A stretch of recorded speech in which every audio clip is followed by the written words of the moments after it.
Oh,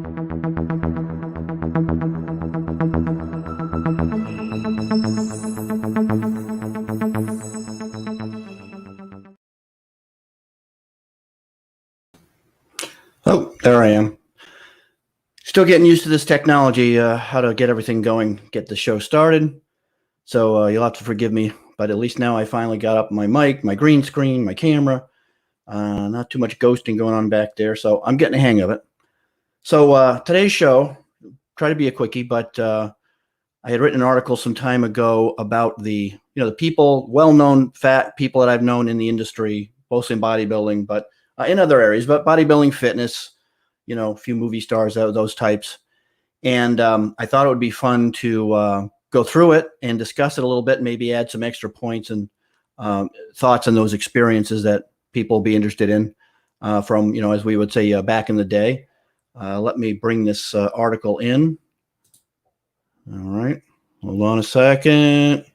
I have to do a little share thing. Again, I'm still getting the hang of all this tech here. Okay, so we got to do that. Chrome tab. See, I should have had all this set up, obviously, before I started. Okay, there it is. All righty.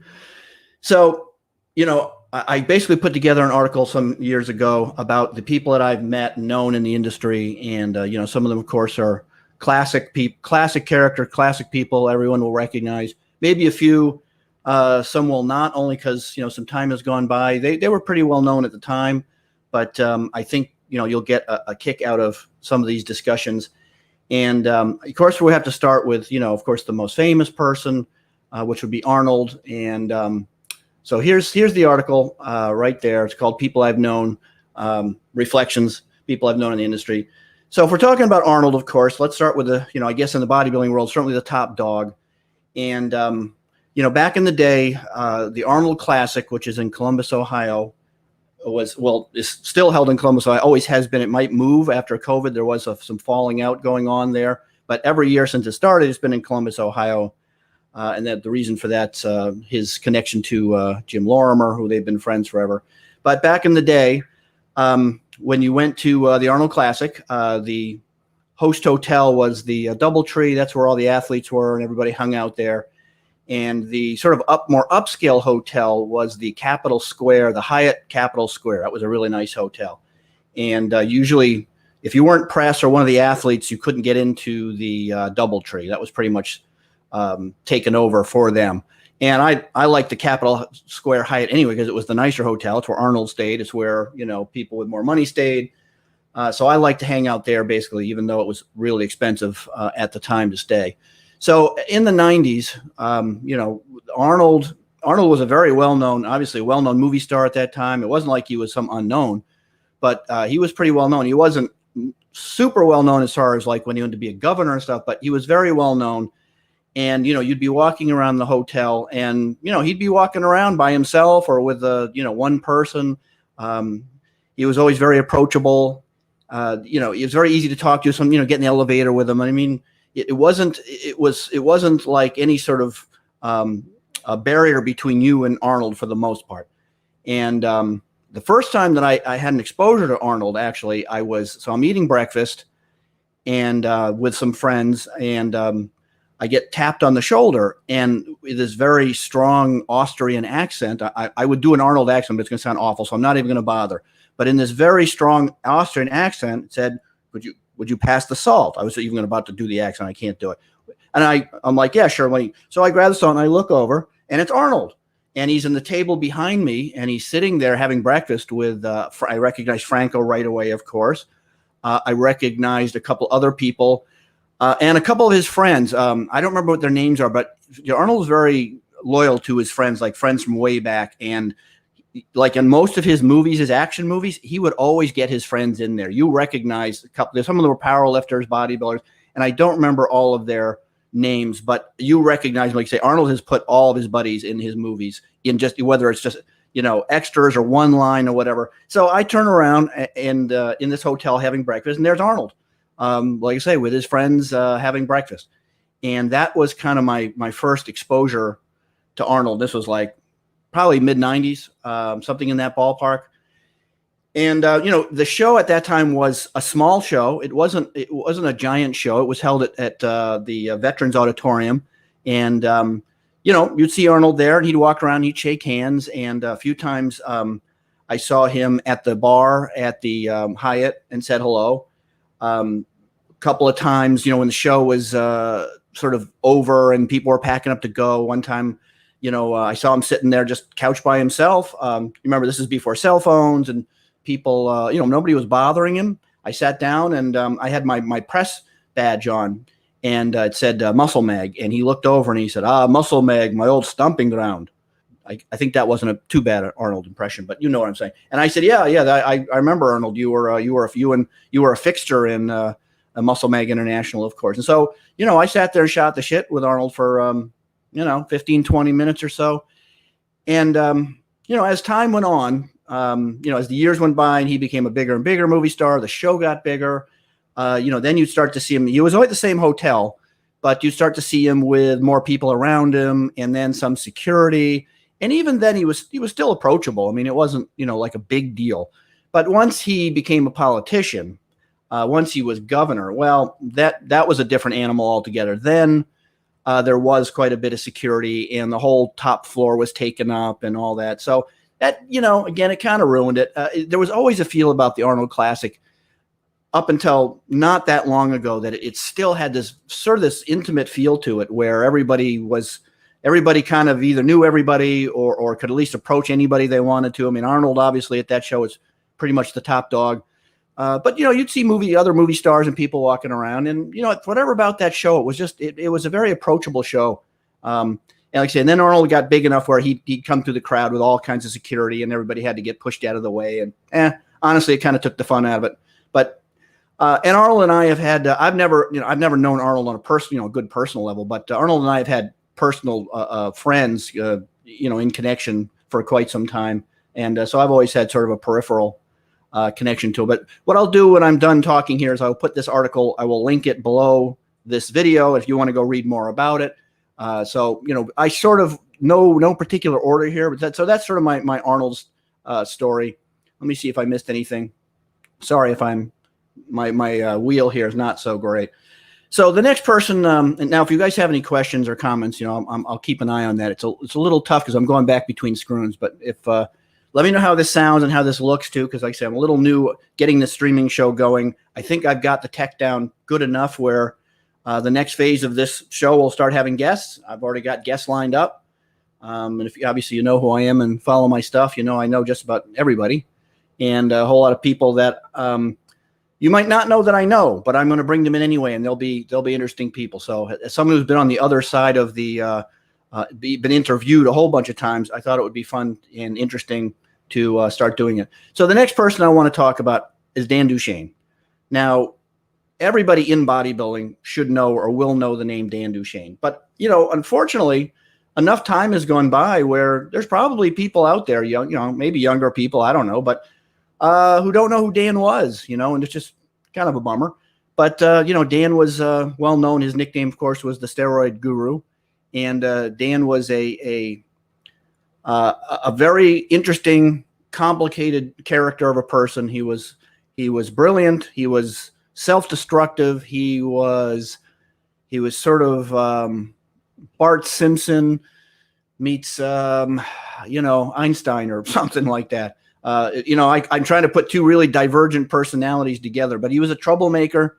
He and I were really good friends. We talked, I don't know, probably once a week.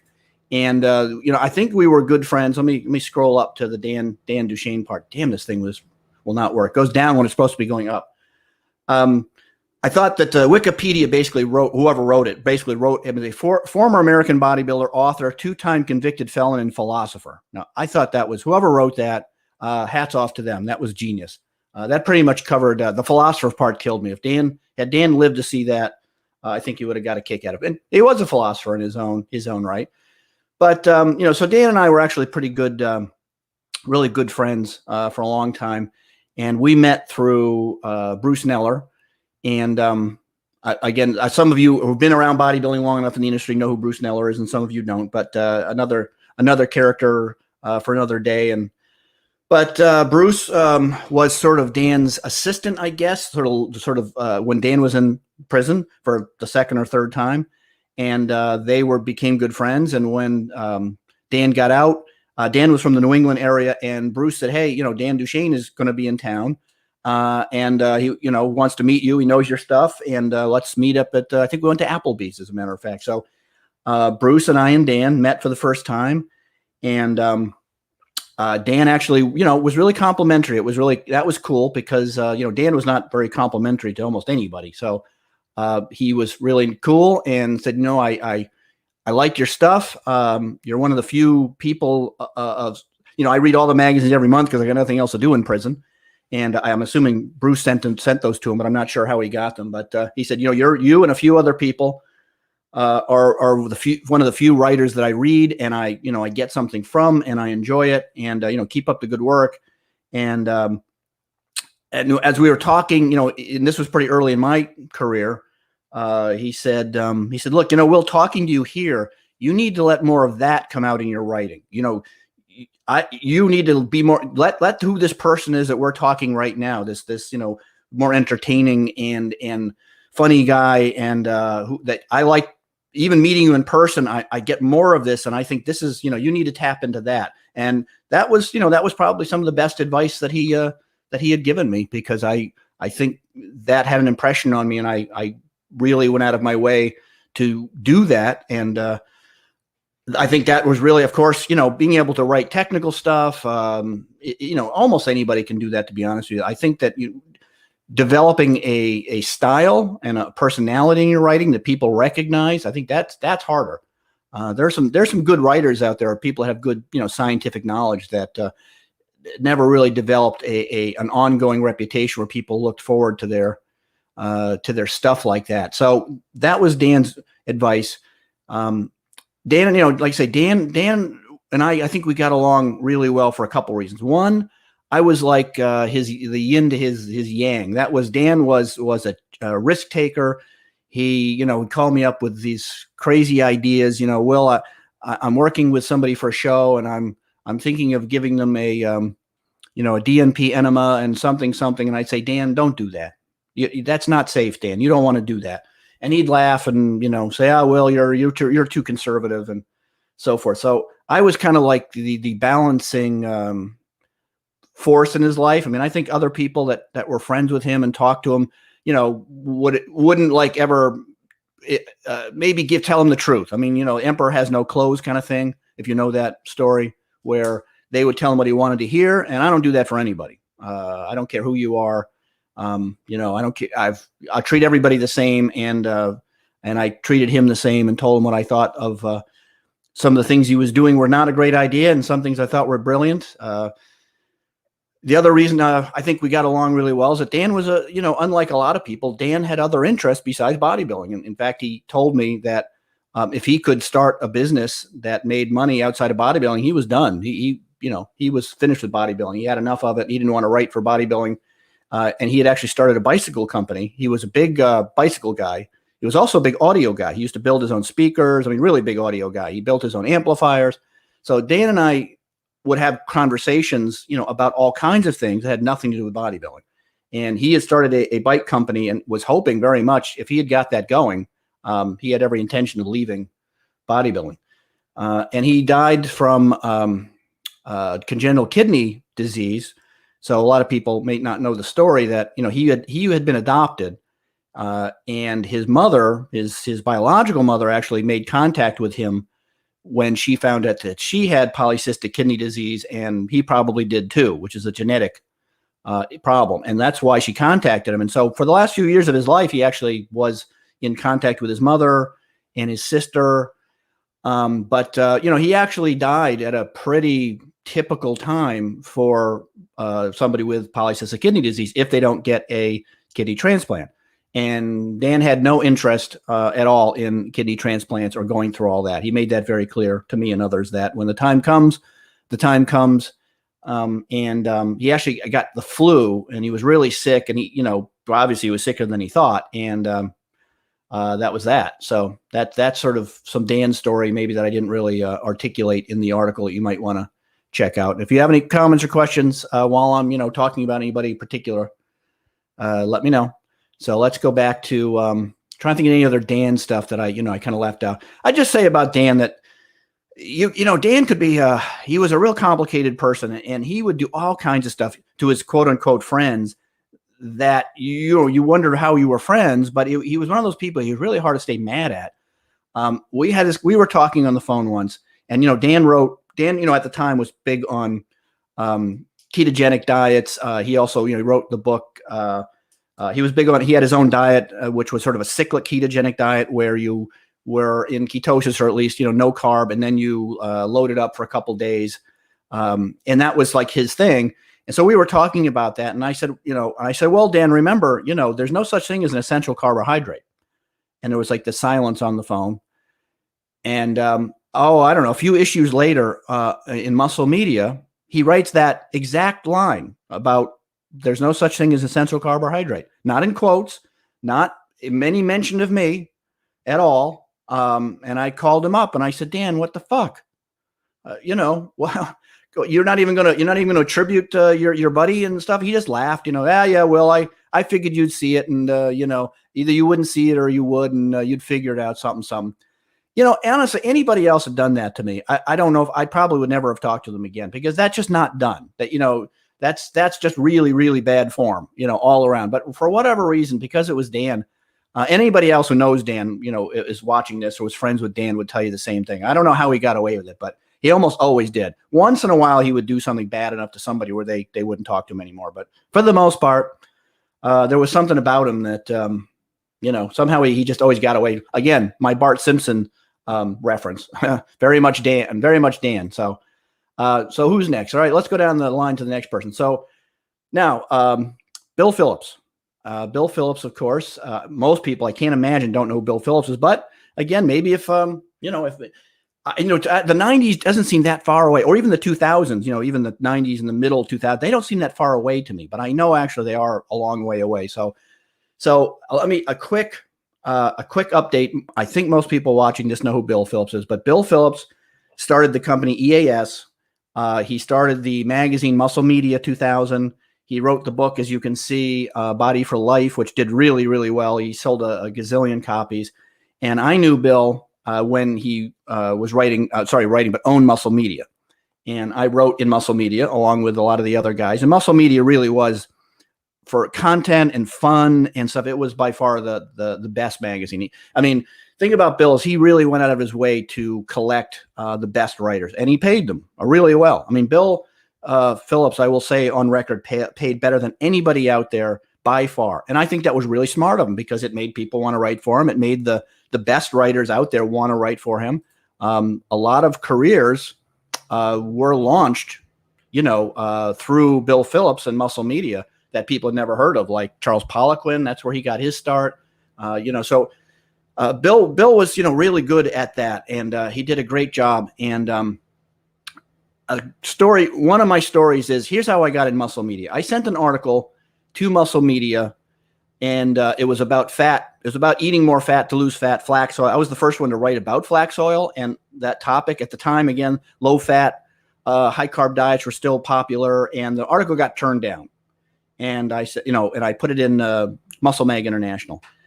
And I'm like, well, screw Muscle Media. I'm not sending Muscle Media anything. So I'm at the Arnold Classic, and Bill Phillips is there, and he's got a big booth. Bill really went all out on his booth. So they were a lot of fun. He'd bring out his sports cars and pretty girls. Bill, like I said, he was a good showman. And Dan was there, and Dan waved me over, and he said, introduce me to Bill.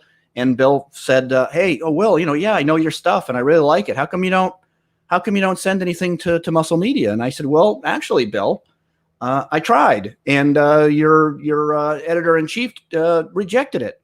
And he didn't like that. He didn't like hearing that at all. He said, look, well, got a pen, he wrote on a piece on his card or something. He said, well, look, this is my personal fax number. From now on, you just submit your articles directly to me.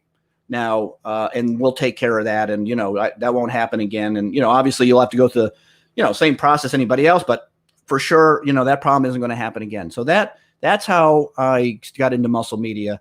And I started sending articles to through Bill directly to his fax machine. And, we would have, we had good conversations. When I was out in Colorado, went out to dinner a few times, and we had at the Olympia in Chicago, he rented out a whole Morton's, and man, we had a killer time there. I only remember half of it, but I remember that the half that I remember, I know I was having a really good time. And again, it was like who's who, like Dan was there, and Poliquin was there, and all these super well known. Sean, of course, Bill's brother Sean was there, who's a buddy of mine and somebody I hope to have on the show as a guest. And man, we just had a blast. And because we were all younger, the next day we were all at the gym and hung over, but it didn't matter. I couldn't do that now, but we probably got 2 hours of sleep, and I worked out with those guys, and I actually ended up training somebody, putting them through a workout. I remember his name, Tom. The guy's name he was a friend of theirs, a chiropractor. I wish I remember his last name. But so there's here we're in the gym. We're all hungover, and because those guys like to, they partied. They worked our bill, and those guys, and they worked hard, but they played hard. I think you'll find a lot of people like that. If you actually think a lot of the sort of fitness people, bodybuilders, whatever, 7 days a week are eating broccoli and steamed chicken. Believe me, that's not it. They, like I say, they tend to work really hard, and they also tend to party hard too when they want to. And, we were younger. So, but the funny thing about Bill is that he would only communicate through fax. And anybody who knows if they're what, they're going to laugh at this, because it was really well known. Now, this was kind of before email. Now, email sort of came in, but even prior to really there being, and he wouldn't take phone calls, and you would have these entire, it'd be similar like an email conversation, except you were going back and forth by fax. He would type something out, he'd fax it to you, you'd type something out, fax it back, and you'd go back and forth and have these entire conversations with Bill by fax. They were funny. And they were, like I say, they were very similar to a very slow email conversation. That's the only way I can describe those ongoing conversations with Bill. I can't say I was like a close friend of his or anything, but we knew each other. We had good conversations, and Bill always did really well by me. He had a mixed reputation, among the industry. All I can say is that for me, he always did well by me, and he paid much better by far than everybody else, by a long shot, which I don't see why. The last people you want to be cheap with are your writers. And yet that's what you will find in almost every publication of every kind, that the writers usually get paid the least. And it makes no sense to me. If I was running a magazine, I would do exactly what Bill was doing, and would pay, well above the going rate, and get the best writers that I could, who would send me the best damn articles they had. So I think that's it. Unless anybody has any questions or comments about that, I will continue on down this article. So, all right, please scroll in the right direction, you piece of shit. So, sort of a segue from Bill is Sylvester Stallone. So everybody knows, of course. Now, there's a name everybody's going to know. Obviously, Sylvester is in his 70-ish now, but still everybody knows Sylvester. So how I got to meet Sylvester Stallone, and this will be a short one because I didn't know him, that well, but I had to mention it, of course, because it was a fun experience, and he was pretty well known. He wasn't at the peak. I wouldn't say he was at the peak of his career at that time, but he was still a really well known actor. So Sylvester Stallone was actually pretty friendly with Bill Phillips and other people, and Sylvester decided to start his own supplement company at the time, and he hired some of the best people in the industry. They were all really sharp people. I thought that was a mistake, and it didn't do well. I thought the mistake was mostly that the demographic he was going after was the wrong demographic. He was going after young guys, muscle heads and stuff. And his name didn't carry the weight with them at that time. What he should have been doing was going towards the demographic of more people that grew up with him and were in that age bracket of wanting to stay lean and healthy and all that. But that's another matter. But he had a big opening party for his company. And of course, I'm blanking what the name of it was. If anybody remembers the name of Stallone Supplement Company, post it in the comments boxes. I just don't remember. But anyway, he had a big party. I got an invite to that big grand business opening party at I think it was at the Arnold. No, actually, it was probably at one of the industry shows. It was probably at something like Expo West or something. That's a supplement industry show. But anyway, so I go to the party, and there's Stallone, and he walks up to me and he says, Will Brink, I read all your stuff. And I was like, wow. I mean, that was really cool. Cause again, I'm young, pretty young, and I'm pretty new to the industry. I mean, I have a good name, but it's still, that was really neat, and I was surprised, but again, it made sense because I Sylvester Stallone works out. He was obviously in great shape. He's friends with Bill Phillips. So I was like, okay, well, all right. So not that surprising, but still it was really neat that, Sylvester Stallone came up to me and said, hey, well, I read your stuff and I like your stuff. So shook hands and talked with him for a while and had a nice talk with Sylvester Stallone. He, at the time, seemed like a really nice guy. I didn't spend that long, but I mean, the party went on for a long time and everybody had a lot of fun. And I will just add that I'm 5'7"-ish, depending on the humidity. And Sylvester Stallone was definitely taller than I am. And I looked at his shoes to see if he had big heels on or something. And my experience, just to back up Sylvester Stallone, is that he's definitely not, 5'7". He's, I would say 5'9", 5'10". I mean, so whatever they list him as, I mean, they always add an inch or two to actors, but my experience standing right in front of the man, he's not a short guy from my experience. So just to back up Sylvester. So let's go down to the next person, which now we're getting to get into some of the bodybuilders a little bit. The Shadow, Dorian Yates.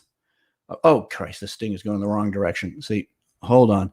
I have to get a new wheel because I spin it in the right direction and it goes in the wrong direction. So the Shadow, Dorian Yates. So again, now the nickname of Dorian, maybe some of you don't remember. Of course, if you're into bodybuilding, remember Dorian. But his nickname was the Shadow, and that's because Dorian, he would come and win the show and leave and just disappear. I mean, he was really not. He was very, very serious about his career. He didn't party that much. I don't know if later on we did, but at the time he was called the Shadow because, like I say, he would work in his little dungeon gym in the UK. He would show up, for the Olympia. He'd win that. He'd take the money and disappear. So they called him the Shadow. He just would he would be in and out, man. So, but I hung out with Dorian a few times. We met for the first time. Actually in Long Island. I was doing consulting work for a supplement company called, I think it was Nature's Best or Nature's Value.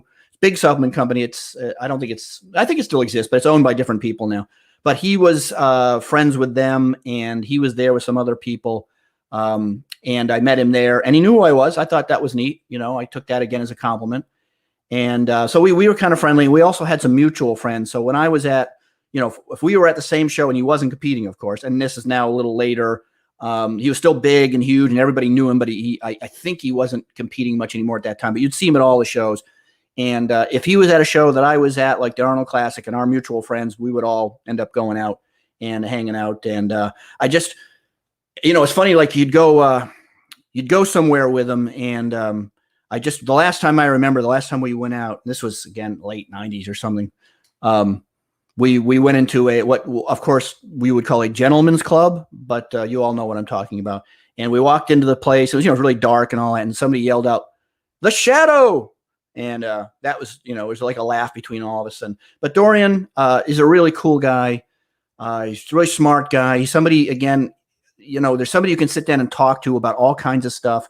The thing I always liked about Dorian is that, again, as good a bodybuilder as he was, Dorian was somebody, and if you see his more recent videos stuff, he's somebody you could definitely sit and talk to about various things. Every discussion wasn't about, didn't have the words anabolic, hypertrophy, descending sets and so forth, which I appreciate because, there's a time and a place for everything. And I think no matter who you are, you should always have interest outside of even whatever your focus is. And Dorian definitely did. And just a very laid back guy, always, like I say, something about Dorian, he just had a very laid back character and very easygoing. And he always traveled with this buddy from, I forget what his name was, really big, muscular guy. I don't know if he competed or not, but his buddy was always usually there. So we had, like I say, so we've bumped into each other over the years on and off. He sent me an autographed copy of his book and all that. So Dorian was a good shit and still is. I mean, but So now we're going to go down, and this is a little more. I'm not going to go too long on this one. Oh, Christ, here goes this thing again. Hold on. We're going a little more esoteric here, but look, if you're really into bodybuilding and you've been following bodybuilding and all that, you know who Pat Arnold is. And I've known Pat forever and a day, literally. And, he started his own company, Ergo Farm. He and Dan Duchesne knew each other. And Pat, super, super smart guy. I would say one of, if not the smartest guy in the industry. Definitely an eclectic, a little bit eccentric guy.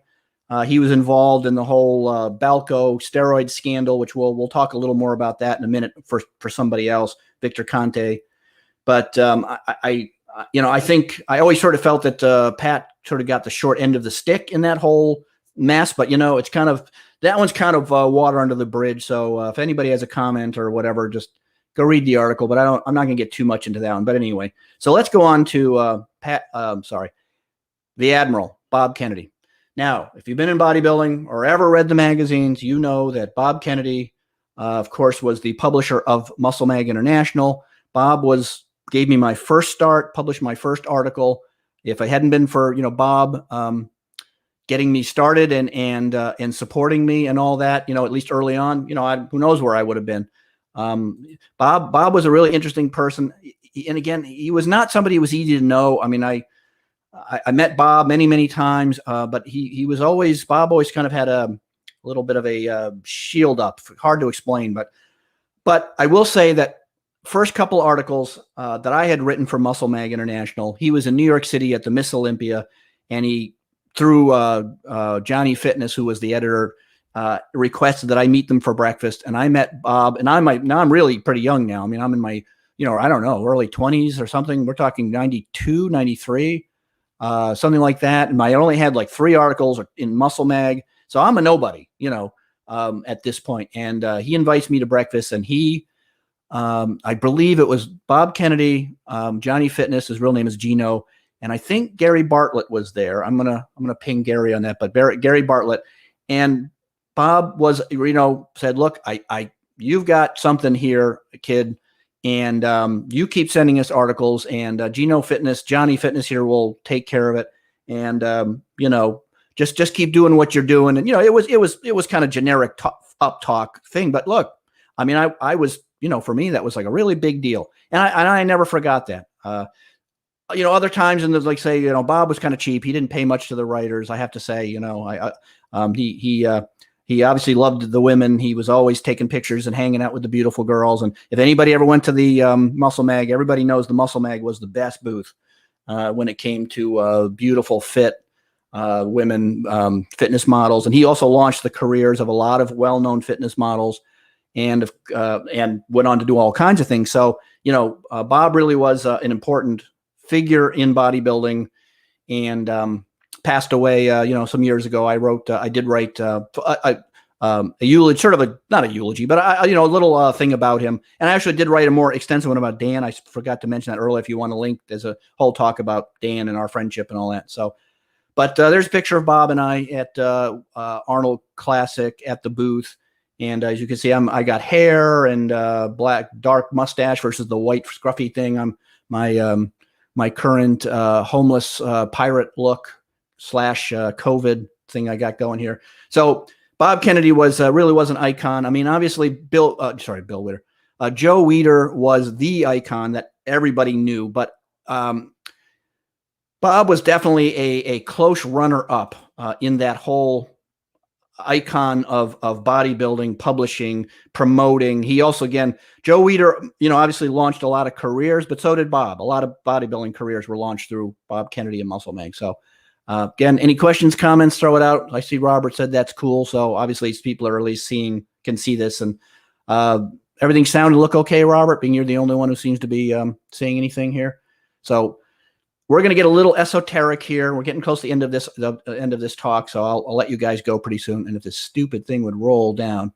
So this will be a quickie. I'm not going to get into it too much, but connected to Pat Arnold and the whole, probably a lot of you don't even remember the Balco scandal, but so Balco was a lab that was owned by Victor Conte, and I know Victor for a long, long time.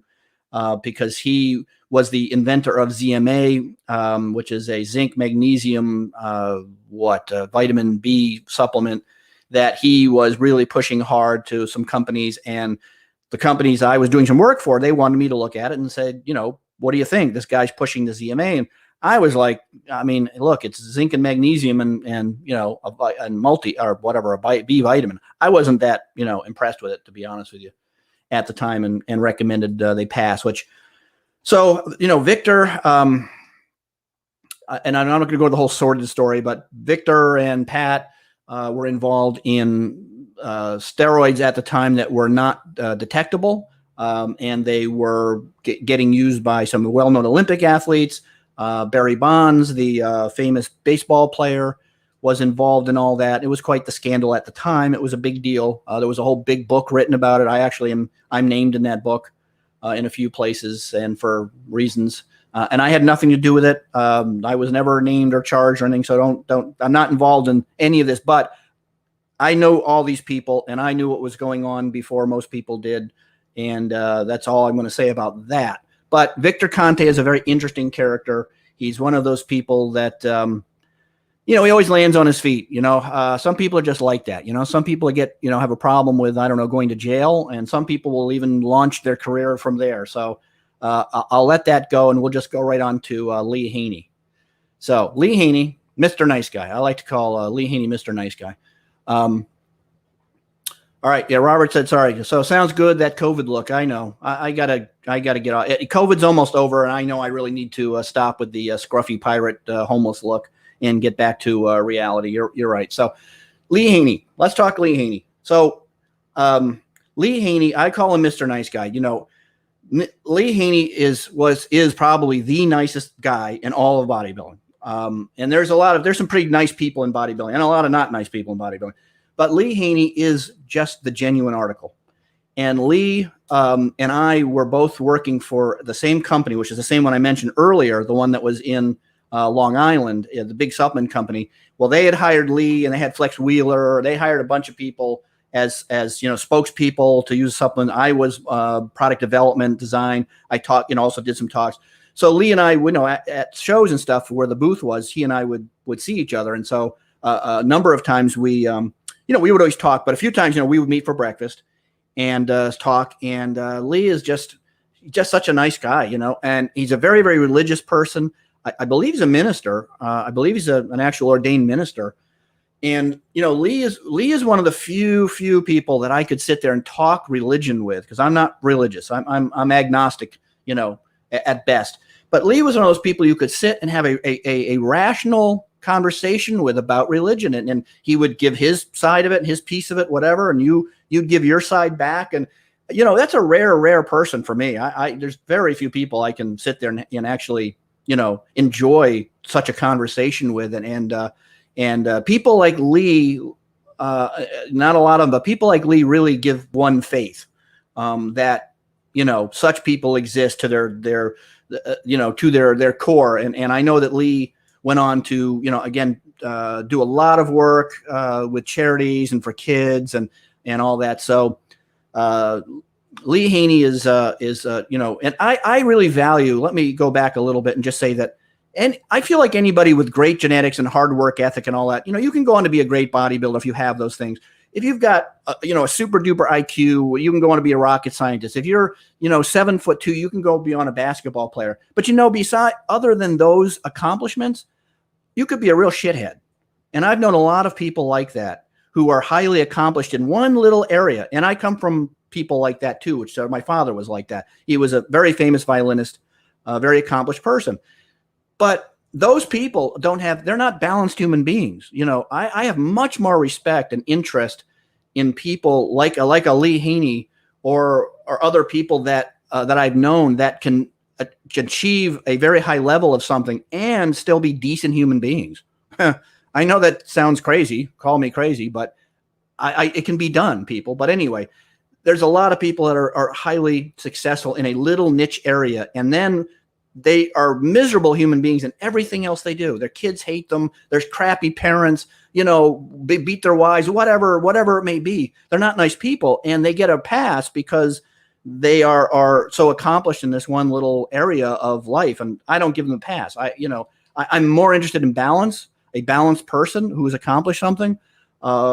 But being balanced and balanced human being of some kind and giving back to the world at whatever is more difficult than anything else you're going to do. And as far as I know, everything I know about Lee Heaney is that person. So I would just like to say that about Mr. Nice Guy. So next guy down, let's go to Lee Labrada, who's a very similar, kind of a similar person. So I call Lee, class act, the class act Lee Labrada. I don't know Lee that well, but, all the years, Lee has always just been a super nice guy. Everybody, I've known that worked for him, liked working for him. And every time I'm at a show and I've gone to a booth over the years, he was always just so cool and friendly, and down to earth. And, he's just a class act. And the funny thing is, even when he competed and all that, I mean, they called him, mass with class. But again, I think that the personality, and the style of business that he does and that type of thing, I think that comes through. And like I say, I don't know Lee that well. I do communicate with his brother a bit. Really good guy, Gene. And I almost did some work for them a few times over the years, but I don't know. It just never. Lee always had his own in-house people for design work and product, and we talked about it a few times. But every time I'm at a show, and things are different. I mean, the shows aren't what they used to be. Every time I was at a show, I had to stop by the Labrada booth and say hello to Lee and crew.